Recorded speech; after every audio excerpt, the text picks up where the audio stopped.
নমস্কার বন্ধুরা, সবাই কেমন আছেন? আশা করি সবাই ভালো আছেন, সুস্থ আছেন। আজ আমি বানিয়েছি মুসুর ডাল দিয়ে পালং শাকের রেসিপি। পুরো ভিডিওটা দেখার অনুরোধ রইল। একবার এইভাবে বানিয়ে খেয়ে দেখবেন, খেতে কিন্তু খুবই অসাধারণ লাগে। ভাত, রুটি, পরোটা যে কোনোর সাথেই কিন্তু খেতে পারবেন, খুবই টেস্টি হয়। একটা লাইক দিয়ে পুরো ভিডিওটা দেখার অনুরোধ রইল। এখানে আমি কড়া বসিয়ে দিয়েছি, তাতে দিয়ে দিচ্ছি এখানে সরষের তেল। গ্যাসের ফ্লেমটা এখানে মিডিয়াম রেখেছি। তারপর দিয়ে দিচ্ছি এখানে একটা তেজপাতা আর সামান্য পরিমাণে জিরে দিয়েছি। জিরেটা ভালো করে ভেজে নিয়ে দিয়ে দেবো এখানে মিডিয়াম সাইজের একটা পেঁয়াজ কুচি। পেঁয়াজটাকে হালকা করে ভেজে নেব। পেঁয়াজটা বেশি ভাজার দরকার নেই, হালকা ভাজা হলে এবারে দিয়ে দিচ্ছি এখানে আদা রসুন বাটা। আদা রসুনের কাঁচা গন্ধ চলে যাওয়া পর্যন্ত আদা রসুনটাকেও ভালো করে ভেজে নেব। তারপর এখানে দিয়ে দিচ্ছি জল, যাতে মশলাটা আর কোনোভাবে পুড়ে না যায়। তারপরে দিয়ে দেবো এখানে হলুদের গুঁড়ো হাফ চামচ, লঙ্কার গুঁড়ো হাফ চামচ, ধনের গুঁড়ো হাফ চামচ, আর দিচ্ছি জিরের গুঁড়ো হাফ চামচ। এবারে মশলাটাকে ভালো করে কষিয়ে নেব। মশলাটা তেল ছেড়ে যাওয়া পর্যন্ত এখানে ভালো করে কষিয়ে নিতে হবে। মশলাটা ভালো করে আমার কষানো হয়ে গিয়েছে। এবারে দিয়ে দিচ্ছি আলু। বাঙালি মানেই আলু থাকবে যে কোনো সবজিতেই। এখানে মিডিয়াম সাইজের একটা আলু কেটে নিয়েছিলাম, দিয়ে দিয়েছি। এবারে দিয়ে দিচ্ছি এখানে মুসুর ডাল, হাফ বাটি মুসুর ডাল নিয়েছিলাম, দিয়ে দিয়েছি। এবারে দিয়ে দিচ্ছি 250 গ্রাম মতো পালং শাক।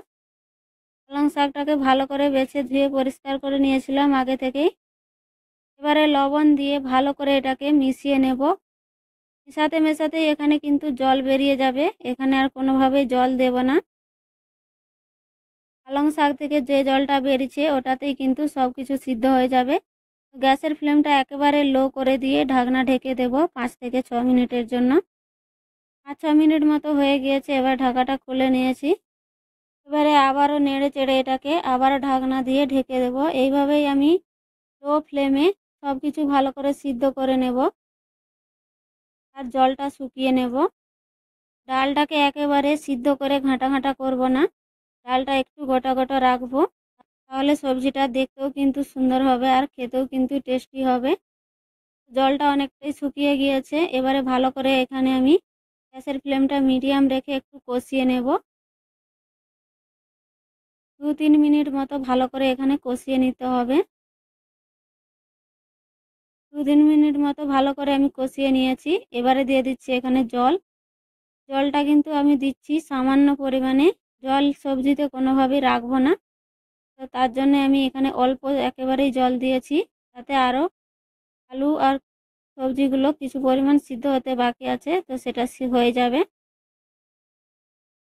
এবারে জলটা দিয়ে ভালো করে মিশিয়ে নিয়েছি। তারপর ওপর থেকে দিয়ে দিয়েছি এখানে 2টো টমেটো কুচি। তারপর ঢাকনা দিয়ে এটাকে হাই ফ্লেমে এবারে রান্না করে নেব 3 থেকে 4 মিনিট মতো। 3-4 মিনিট হয়ে গিয়েছে, ঢাকাটা খুলে নিয়েছি। এখন টমেটোগুলোও কিন্তু খুব ভালো করে সিদ্ধ হয়ে গিয়েছে। ডাল, সবজি, আলু সব কিছুই কিন্তু ভালো করে রান্না হয়ে গিয়েছে। টমেটোগুলো ঘাঁটবো না, এইভাবে গোটা গোটা রেখে দেব।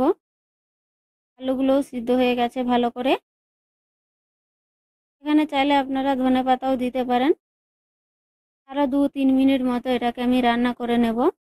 2-3 মিনিট মতো রান্না করে নিয়েছি। এবারে গ্যাসের ফ্লেমটা এখানে বন্ধ করে দেব। দেখুন দেখতে কতটা সুন্দর হয়েছে, খেতেও কিন্তু খুবই টেস্টি হয়। একবার এইভাবে বাড়িতে অবশ্যই ট্রাই করবেন। ভালো লাগলে প্লিজ লাইক করবেন, চ্যানেলটিকে সাবস্ক্রাইব করে পাশে থাকবেন। আর একটা কমেন্ট করে অবশ্যই জানাবেন কেমন হয়েছে। ফেসবুক থেকে দেখলে অবশ্যই পেজটিকে ফলো করে দেবেন, লাইক করবেন। যারা আমার চ্যানেলটিকে সাবস্ক্রাইব করেছেন তাদেরকে অসংখ্য ধন্যবাদ।